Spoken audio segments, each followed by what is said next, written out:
Hi, I'm Steve Doty, joined with the Washington Examiner's senior watchdog reporter, Mark Flatten. And Mark covers basically the VA for us, and he's been covering it solely for the time being because of the mess that the department has gotten itself into. And Mark, I'm just going to open this up here. How long have you been covering the VA?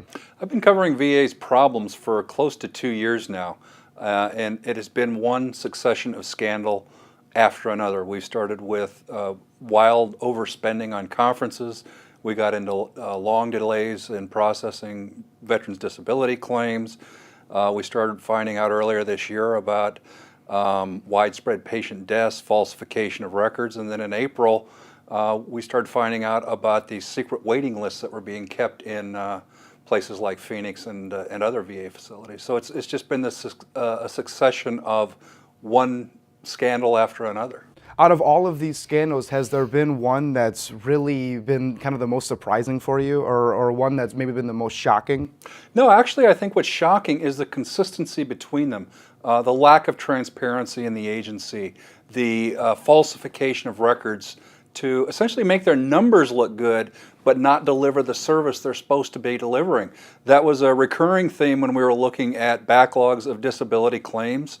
It's been a recurring theme in terms of delayed care for life-saving medical procedures like colonoscopies.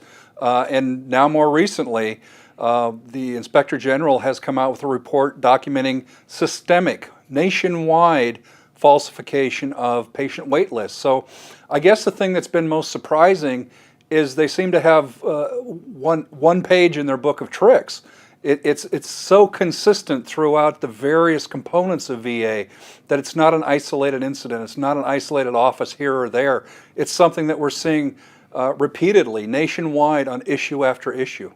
You mentioned it might not be an isolated issue. It might not be about just one office. We've learned about the Phoenix office, obviously. That's kind of been at the top of the list here of problems within the VA. Do you think there will be other offices that'll come out in the future that have these types of problems like the Phoenix department? Oh, certainly. And in fact, the Inspector General, I believe it was last week, very recently said that what had started in Phoenix is now in over 70 VA medical facilities across the country. We've reported on very similar types of manipulation of data, manipulation of wait times in other VA facilities across the country. The Examiner has documented similar cases literally from New England to California to Texas. So this is not one bad apple. This is systemic nationwide practice. And in fact, one of the interesting things here is the exact practices we're talking about right now, the secret waiting lists and the falsification of backlogs. These have been age-old problems in the VA. There was a 2010 internal memo that said, look, folks, we found some of our regional offices or some of our hospitals and medical centers have been using these tricks. You need to stop. That was in 2010. So no, this is not just a problem in Phoenix. What needs to happen now? Obviously, Secretary Shinseki resigned just a few weeks ago. Is that enough to change, or does there need to be more changes, more heads to roll within the department?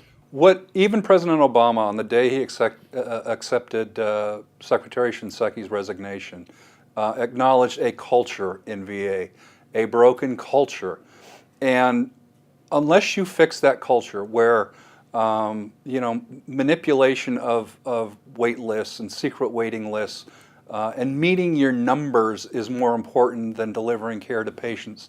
Unless that attitude changes, and unless top managers who establish that culture are replaced, things aren't going to change. You can throw money at a problem, but if you don't fix the underlying problem, you're not going to solve anything. So how do you solve these types of problems? Well, there needs to be some accountability at VA. Even through all of this succession of scandals, just recently, Secretary Shinseki, just before he resigned, was asked point blank at a congressional hearing, has anybody ever been fired? He used a lot of euphemisms and a lot of dodging language, but as near as anybody can tell, at least publicly, no one has been fired. Not just for the stuff that we've known about since April in the Phoenix office, but through this long line of patient deaths, preventable patient deaths, falsification of records and disability claims. Through all of these things, people have not been fired. Well, there's certainly a lot left that's going to happen within the VA. We look forward to your reporting. Thank you very much for joining me today. For Mark Flatten, I'm Steve Doty for the Washington Examiner.